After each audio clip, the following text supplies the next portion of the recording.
umaga po sa bawat isa na narito.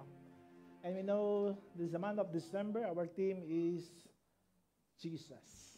Amen. Amen, Jesus. Because we know Jesus is the reason for this season. Amen. So before we read the text coming from the book of John, can we shout 3 times the name of Jesus? Amen. 3 times. 3, 2, 1. Jesus, Jesus, Jesus. Amen. Hallelujah. Only your name will magnify in this place, O God. Only your name will glorify in this place. Your name on high, O God. The name, no other name but the name of Jesus. Hallelujah. Can we bow our head and ask the guidance, the presence of the Holy Spirit this morning, O God. Thank you, Father. Hallelujah. Thank you. As we celebrate, O Lord, this season, O God, we know, O God, that your name be magnified, that your name be glorified, Panginoon. Hindi lamang sa lugar na ito, at sa aming mga buhay, O God. We ask your holy presence to with us, O God. Yes, Lord, speak to our heart. Open our mind and heart, O God, while we hearing your word, Panginoon, sa umagang ito, O God. Ikaw po'y patuloy na manusap sa puso ng bawat isa. And we know, O God, as we hear your message, O God, Lord, patuloy kang mangungusap sa puso ng bawat isa sa umagang ito. Lord, we thank you. We magnify your name, Jesus. Salamat, O Diyos, sa mga anghel na kasama namin. At tunay nga po, O Diyos, ang iyong kabanalan, ang iyong presensya, O God, ang maranasan ng puso ng bawat isa sa umagang ito. Lord, thank you. All the glory, honor is belong to you, Jesus. Amen and amen. Praise God. Once again, we will greet one another and say, I love you with the love of the Lord. Amen. I love you with the love of the Lord. Amen.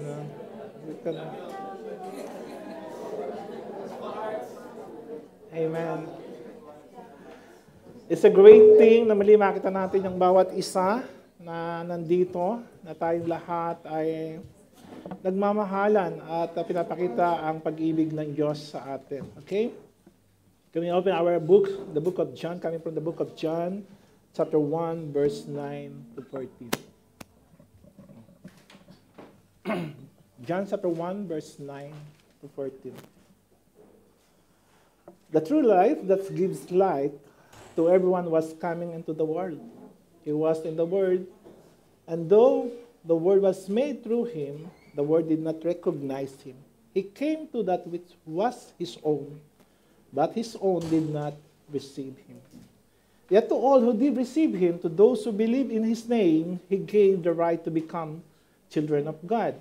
Children born not of natural descent, nor of human decision, or a husband wills, but born of God. And verse 14, the Word became flesh and made his dwelling among us. We have seen his glory, the glory of the one and only Son, who came from the Father, full of grace and truth. And I give the title of message this morning about the unclaimed gift. And we know we are familiar, especially this season. We are familiar for this season. Why? Because everybody will receiving gifts, especially this afternoon. Now we have a raffle and everyone excited to receive a gift. Amen? But there's a gift, the title about the unclaimed gift. There's one gift that is still unclaimed. No? At pag-usapan natin ay regalo, at ang regalo everyone, I believe that everyone here already received a gift. No, not only the loved ones, your father or mother, but also we receive the gift from God the Father in heaven. Amen? And I want to tell the story before I go on to the 4 points for our message. And if you remember the story about the rich father na almost near to die and he make the last will testament. The story of the last will testament of the rich father. And in his last breath, he called all his son. And of course, and in his last will testament, all the inheritance or riches or whatever na pag-aari ng kanyang ama ay dinistribute niya sa kanyang mga anak. The eldest one, they received the expensive one, yung mga kotse ng kanyang ama. Binigay niya ito sa kanyang anak. Ito yung pamana ko sa iyo. And the second one is, they received the stone and jewelries. No? Lahat ng mamahaling stone o jewelries na pag-aari ng kanyang magulang, binigay to the second son. And the third one is yung house and lot. No, lahat ng pag-aari ng kanyang ama. Yung kanyang bahay, mga natirang bahay, binigay niya ito sa kanyang pangatlong anak. And pang-apat, the money, there's a lot of money na pinamana niya sa kanyang pang-apat na anak. But the youngest son, he's surprised when he received yung mana niya. You know what is mana? Bible. And the youngest son, they could not understand why this father, yung kayamanan ng kanyang ama, yung kanyang mga kapatid, binigyan ng mamahaling regalo, but sa kanya ay Biblia. Yung nakatanggap na rito ng Bible. Amen, no? And during his time, hindi niya maunawaan why his father, instead na mamahaling bagay ang kanyang binigay sa kanya, yung Bible ang binigay sa kanya. And his father died, and all his brother and sister, all his brother, they enjoy what the wealth na minana nila sa kanilang magulang. And during that time has come, the youngest sons, they having a trouble, financial problem, depression, whatever problem that we have, ay kanyang naranasan. And that time, naisip niyang yung regalo ng kanyang ama. Yung Bible na yun, they keep in the cabinet and did not open since he received from sa kanyang magulang. And his time, dumating ang time, yung financial problem, depression, o trial sa kanyang problema, naisip niya yung regalo ng kanyang ama. He took the Bible, and the first time he opened the Bible, in the middle of the Bible, there's a white paper then, and there is a last will testament ng kanyang father. A last will ng kanyang father nakaipit pala sa Biblia. Lahat ng kanyang mga negosyo, ari-arian, na hindi alam ng kanyang mga kapatid, sa kanya iniiwan lahat. What I meant to say this morning, the Bible, all we need ay nandyan sa Biblia. We need comfort. We need joy. We need presence, peace of mind, salvation, healing, whatever ay nariyan sa Biblia. Of course, Pastor, we can withdraw the money. Physical, of course, we cannot withdraw the money. And physical money, you cannot withdraw in the Bible. But I show you, you can withdraw peace, joy, happiness while you're reading in the Bible. Amen? Can we give a clap offering sa ating Panginoon? It's very important when we're receiving the gift, not about the money, not about the price, the expensive gift na tinatanggap, but we always say thank you, those who are giving a gifts na tinatanggap natin. Para tinatanong natin, yung unclaimed gift, in Tagalog they call, kaninong regalo to? Amen? Parang, kaninong regalo to? Diba? Parang, yung ito, may naiwan na regalo, kaninong regalo to? In the book of Luke, Of course, hindi nawawala sa gospel, the story about the Christmas. In the book of Luke, the story about the shepherd, the angel, the baby, and the manger. Amen? In the book of Matthew, the story of the Magi coming from the far and bringing the gifts, and of course, including the Herod, how they deceived the Magi or the wise man.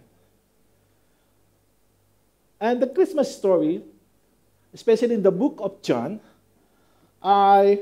we can say in the small word in verse 11, the book of John, the Gospel of John, the whole book of John, we can summarize in verse 11. John chapter 1, verse 11, He came to that which was His own, but His own did not receive Him. Parang pumunta siya sa kanyang mga kababayan, pero yung kanyang kababayan ay hindi niya tinanggap. Pumunta siya sa kanyang bayan, ngunit hindi siya tinanggap ng sarili niyang kababayan. How you feel na hindi ka tinanggap?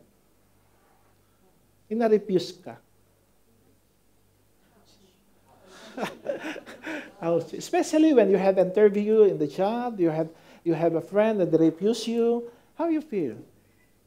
Ano yung nararamdaman natin when like Jesus in the book of Gospel, I refuse siya about the time when he came time na sa Bethlehem, there is no room for him. And Luke chapter 2 verse 7 ay walang lugar para sa kanila ni Mary. Na mapaglagyan na siya yung manganganak niya. No? Like Sister Shire, malapit na siya. And we pray, that the presence of the Lord, yung safe delivery and yung very easy delivery pa sa iyo, Sister Shire, no? Of course, in kanyang hometown, Jesus, they tried to kill Jesus, Walang naniwala sa kanya. And religious activities, religious establishment, and religious group, of course, the Pharisees, Sadducees, they reject Jesus. Amen? Rejection. Lahat ng bagay ay naranasan ni Jesus. But ang sabi ni Jesus dito, naparito ako sa aking bayan, pero hindi ako tinanggap.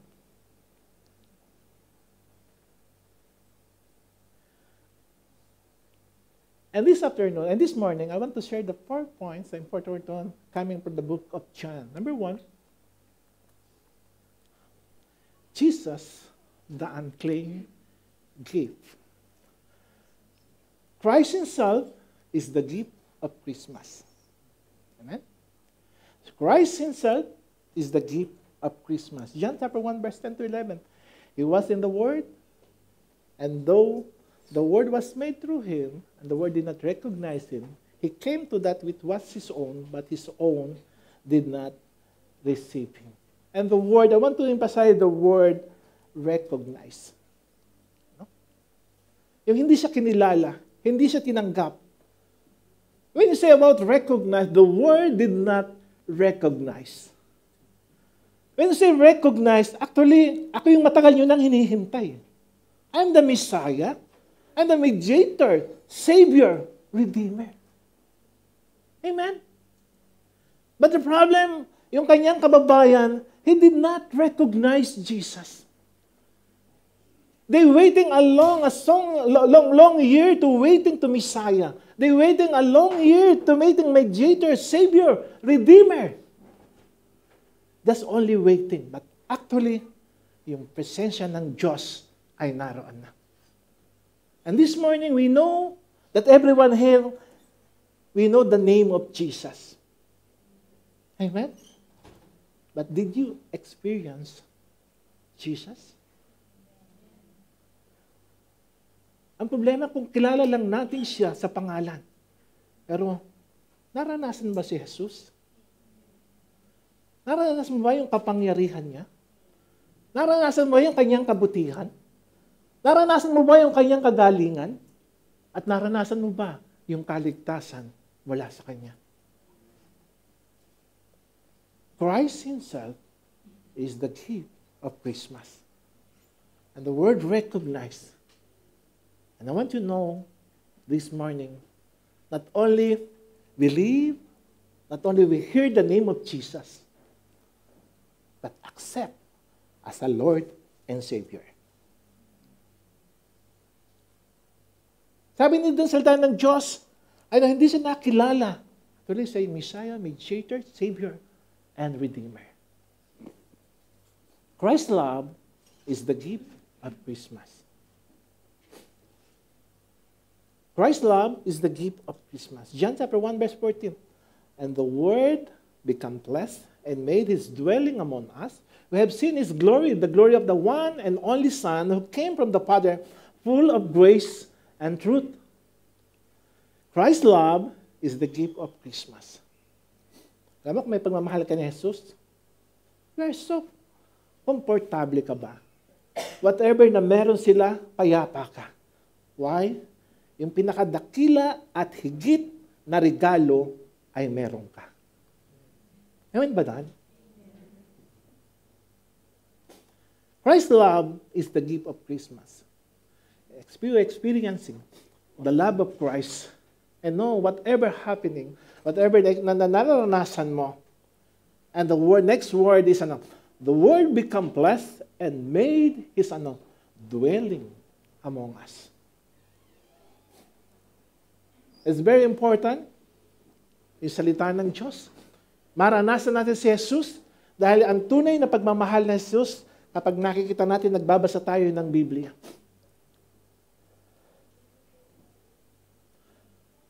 Loving one another. 1 John chapter 4, verse 7 to 10. Dear friend, let us continue to love one another. For love comes from God. Anyone who loves is a child of God and know God. Lahat na nagmamahal ay kilala ang Diyos. Anyone who loves is child of God and know God. But anyone who does not love does not know God, for God is love. Not only the month of December, no? Meron pa tayong January, February, March, April, hanggang December. No? Ang pagmamahal natin, hindi lang pinapakita ito in the month of December. No? Pag nakita natin yung pagmamahal ni Jesus, ito kusang nagre-reflect sa buhay natin. Why? Sa verse 9 said, God showed how much He loved us by sending His one and only Son into the world so that we might have eternal life through Him. This is a real love, not that we love God, but that He loved us and sent His Son as a sacrifice to take away our sin. If you imagine the greatest love ng Diyos, kung makita natin yung ginawa ni Jesus para sa atin, hindi tayo lalayo sa Diyos. Amen? Hindi natin gagawin take for granted lang ang ministry. Hindi natin gagawin take for granted lang kapag may oras lang tayo saka tayo mag-pray. Hindi natin gagawin take for granted lang si Jesus. But to show love sa ating Panginoon nung pinadala niya yung kanyang bugtong na anak pag magkaroon tayo ng buhay. Amen? That's the only reason kung bakit tayo nagsasay ngayon. Dahil sa pagmamahal ng Diyos sa atin. Number 2. The unclaimed power. The unclaimed power means light. Jesus is the light, the true light that gives light to everyone was coming into the world. John chapter 1, verse 9. The true light that gives light to everyone was coming into the world. Now, in season of Christmas, makita natin sa bawat tahanan, there's a light, there's a tree, there's decoration, and there's Christmas tree. Amen? Now, the Christmas tree, kung di mo lalagyan ng ilaw yan, walang buhay yan. Amen? Mostly, yung mga Christmas light, binabalutan natin ng magagandang maraming ilaw. Why? Pag magkaroon ng buhay. Magkaroon ng liwanag. Jesus is the true light The true light that gives light to everyone that's coming into the world. Ang tunay na liwanag ng buhay ay masusumpungan mo lang kay Jesus. Kung nagdidilim ang paningin mo ngayon sa katabi mo, punong-puno na ako sa iyo. Sa kaopisina mo, sa boss mo, no? O sa mga kasama mo sa trabaho. No? Nagdidilim na paningin ko sa iyo. Panginoon, tulungan mo ko. Jesus is the light and true light. Gives light sa ating mga buhay. Jesus is the light of the world. And John chapter 18 verse 12, when Jesus spoke again to the people, he said, I am the light of the world. Ako yung liwanag ng sanlibutan.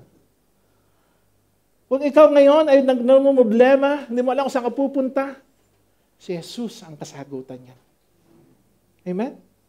Si Jesus ang kasagutan niyan. Maaaring iba't ibang sitwasyon ang ating kinakaharap sa ngayon. But I believe, kung masusumpungan mo ang tunay na regalo ng Diyos sa ating mga buhay. Ang problema, when we receive Jesus Christ, hindi natin alam, ang dami pala mga benepisyo na pwede nating makuha, maranasan mula sa ating Panginoong Jesus. Sabi ko nga, number 2 is the unclaimed power. We are Christian, but we are living in defeated life. Narito tayo para tayong mga Kristiyano, pero lagi tayong talunan. You're not claim the power ng Panginoong Jesus na tinanggap natin. And we believe sa araw na ito, when we receive Jesus, we will experience the light, the power na nagmumula sa Kanya. Salvation, healing, restoration sa ating mga buhay. At mula sa araw na ito, hindi ka na mamumuhay na isang talunan, but isang mananagumpay sa pangalan ni Jesus. Amen? This number 2, the unclaimed power, means the light of Jesus. Because Jesus is our hope. When you say light, lagi tayong nakakasumpong ng pag-asa. Pag sinasabi natin si Jesus ang liwanag, lagi tayong nakakasumpong ng pag-asa. Jesus is our hope. In Ephesians chapter 1, verse 18 to 19. I pray that your heart will be flooded with light, so that you can understand the confidence, hope He has given to those who call His holy people, who are His rich and glorious inheritance. I also pray that you will understand the incredible greatness of God's power for us who believe in Him. It is the same mighty power. When you say the light of the Lord, the light, Jesus is the light of the world, of course, lang natin nakita yung pag-asa. Jesus is our hope. Siya yung ating pag-asa sa panahon ngayon, nakita natin, in the Middle East, now, talagang nag-extend ngayon yung war dito. No? But ibang lugar ngayon, binabaha, lindol, whatever, vulkan. No? We experience many things sa panahon ngayon. But still, ano ba yung focus mo ngayon? Ano ba yung pananaw mo ngayon? No? Dapat, from this year, and 3 years before, 3 years ahead, dapat nakita na natin yung ating sarili.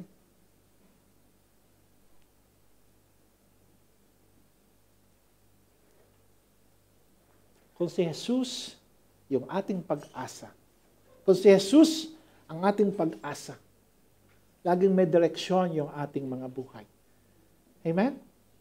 And number 3, the unclaimed presence of God. Bakit din natin maranasan yung presence ng Diyos? The unclaimed presence of God, the unclaimed presence in John chapter 1 verse 11 to 12, He came to that, thank you, meron na dito. He came to that which was His own, but His own did not receive Him. Yet to all who did receive Him, to those who believe in His name, He gave the right to become children of God. The unclaimed presence of God. No? When you talk about the presence of God, why hindi natin naranasan yung presensya ng Diyos? Number one, because of doubt. When you say doubt, for example, I give you an example, parang sinabi ko, Pastor Edwin, and Pastor Ashar, punta kayo sa bahay, dahil alam ko nangangailangan ka ng sasakyan, riregaluhan kita ng 20,000 real.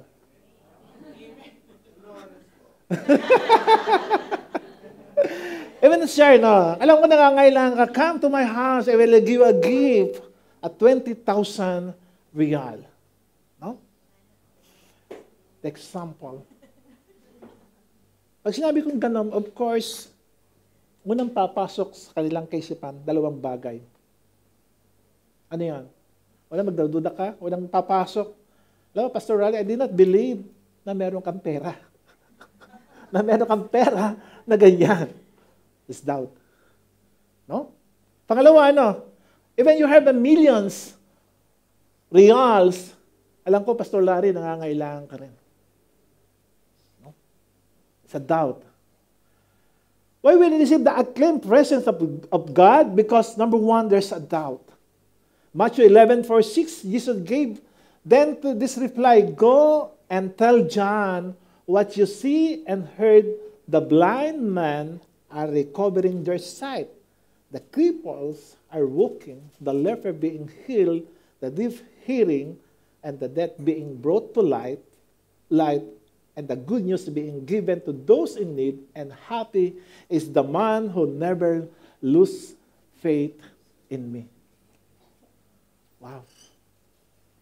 Ang dami na natin nakitang himala. Ang nakita natin pagbabago sa maraming buhay ng mga tao. At hanggang ngayon, still, you are there. You're not, yung opening, yung regalo ng Diyos sa atin. Still, you not claim the presence of God. Because of doubt. Number two. Because of what? Distraction. Because of distraction of the world. If you remember, the wise men followed the star in Matthew chapter 2, verse 1 and 2. In Matthew chapter 2, verse 1 and 2. After Jesus was born in Bethlehem in Judea, during the time of King Herod, Magi from the east came to Jerusalem and asked, where is the one who has been born king of the Jews? And he saw his star with its rose and have come to worship him. Kung bakit natin nararanasan yung presensya ng Diyos? Number one is doubt. Number two is distraction. If you remember, the wise man followed the star from east, now in the presence of east, now in Iran, going to Israel, it's not easy to travel going to Israel from Iran to Israel. It takes not a week, but a month to travel. No? But sabi nila rito, no, hindi sila nagkaroon ng distraction. Why? Because gusto nilang sumamba sa Diyos.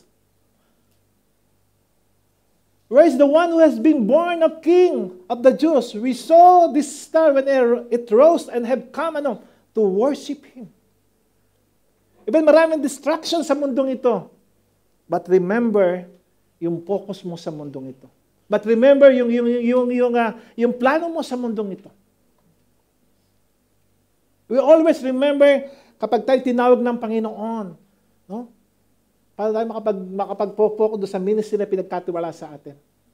We always remember yung presensya ng Diyos na pinagkakaloob sa atin. Even maraming distractions sa mundong ito, let us focus kung saan tayo tinawag ng Panginoon. Because of distraction of the word, hindi natin magampanan yung nais ng Diyos para sa atin. But bigyan tayo ng halimbawa in Matthew chapter 2, verse 1 and 2. The wise man. Even gano'n man kalayo kanilang tinravel, but still, yung kanilang focus, gusto nilang sumamba sa Diyos. They give yung regalo para sa kanila.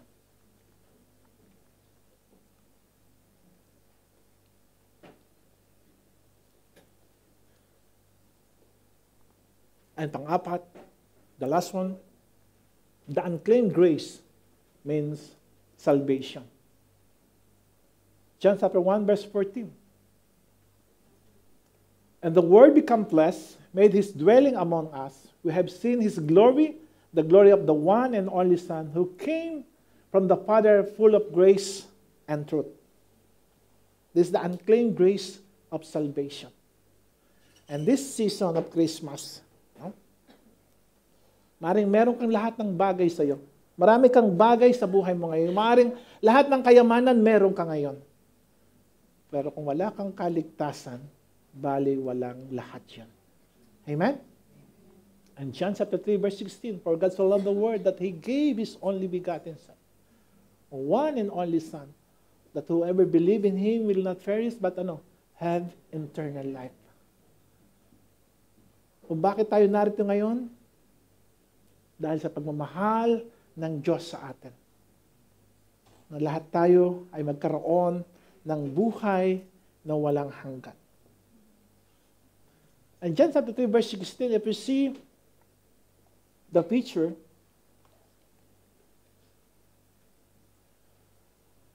hindi po mga dot lang yan. Ha? It was taken from one of the feasts in India. No? As a lot na mga tao. Alam mo, tayo mga narito ngayon, mapapalad tayo lahat dahil naririnig natin ang salita ng Diyos.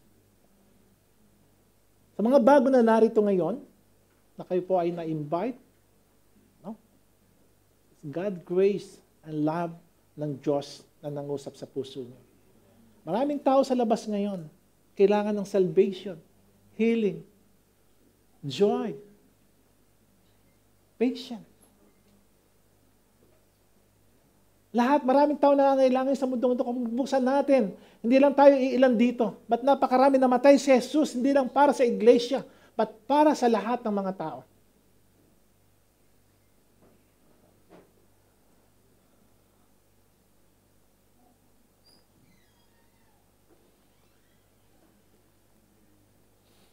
In Ephesians chapter 2, verse 8 and 9, for it is by grace you had been saved through faith, and this not from yourself.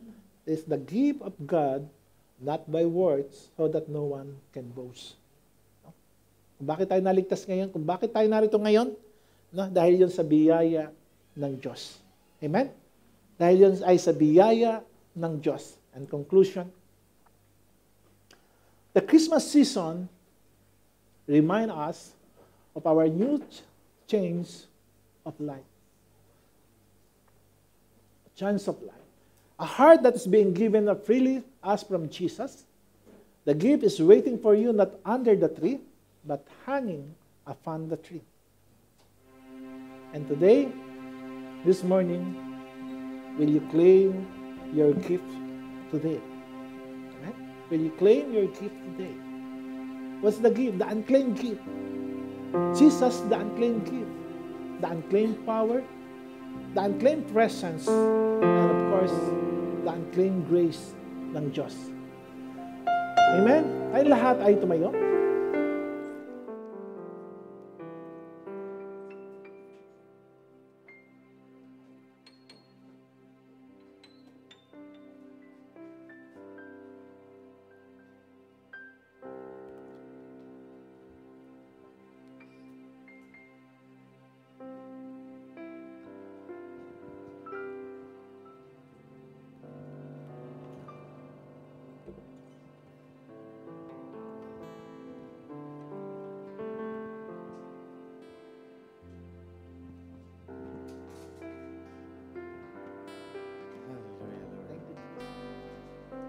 Thank you, Lord, for your words today, O God.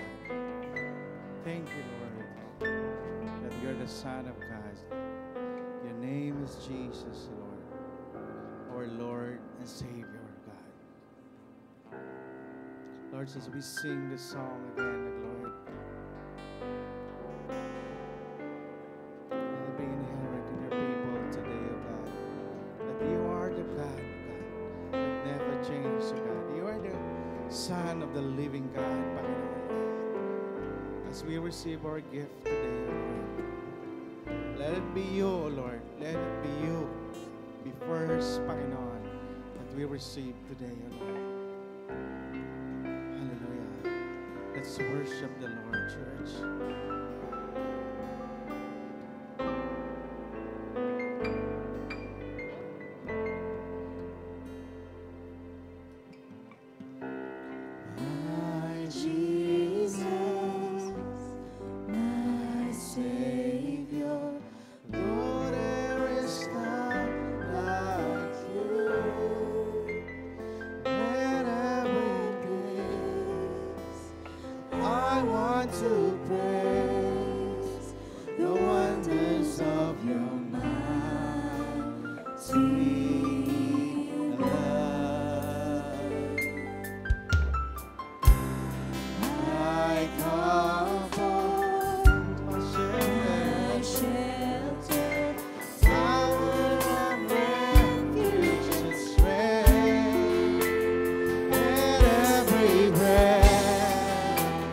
All that I am.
into your presence, Lord. As we celebrate, Panginoon, the seasons of Thanksgiving, and you're the reason, Lord. You are our gift, Panginoon, Lord. You're the greatest gift, Lord, that mankind should receive, Lord. All the nation, O God.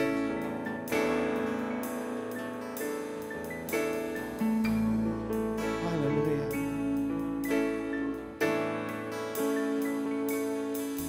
Oh God, oh ye faithful, joyful and triumphant. Oh God, ye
Yes, Lord.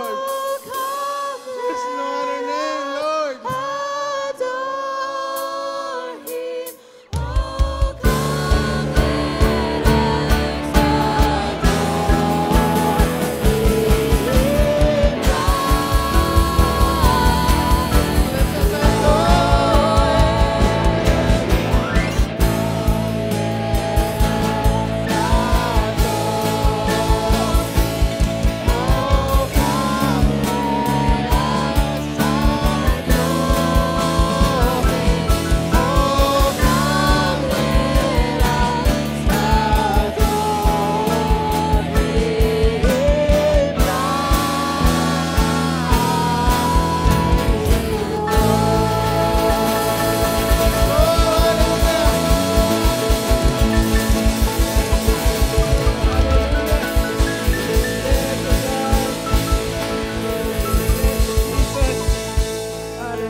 This morning, oh God, Lord,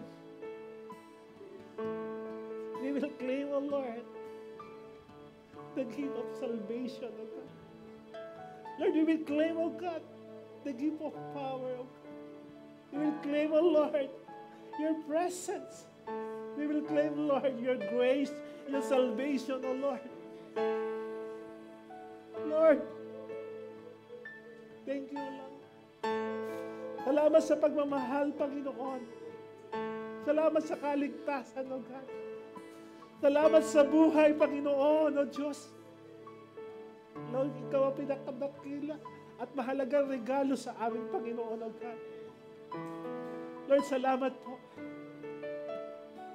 And church, sa umagang ito, kung kumakaharap ka sa malaking problema at pagsubok sa buhay, just claim the power of God. Kung wala kang kapayapaan, kung maharap sa malaking problema sa buhay, just claim the presence of God. Ito ay libre, walang bayad. And the Lord, we offer to you this morning, O God. Lord, salamat po, O Diyos. Salamat sa iyong pagmamahal, O God. Lord, nagkaroon kami ng buhay, Panginoon, kaligtasan, Panginoon, sa araw na ito, O God. Lord, salamat po. Salamat sa umagang ito, Panginoon, O God. At hipuin niyo po, Panginoon, ang puso ng bawat isa sa umagang ito. We will receive, Panginoon, and claim salvation na nagmumula sa iyo, O God. We will claim, O God, we will receive and claim the power na nagmumula sa iyo, Panginoon. We will receive and claim the presence, Panginoon, na nagmumula sa iyo, O God. We will claim and receive, Lord, the grace, the salvation na nagmumula sa iyo, Panginoon. Lord, maraming salamat, Panginoon, sa umagang ito, O God. Lord, salamat. Salamat, O Diyos. Hallelujah. Once again, sing once again. Hallelujah. Sing, let's adore Him.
belong to you, Jesus. Salamat, Panginoon, sa kaligtasan. Salamat sa kagalingan. Salamat sa tagumpay, Panginoon, o Diyos, sa umagang ito. Salamat po. Muli ang iyong pangalan, may dakila at mahayag, Panginoon, nila sa lugar nito, at sa lahat ng dako, Diyos. Muli po, ang lahat ng papuri ay tanging sa iyo lamang sa pangalan ni Jesus. Amen.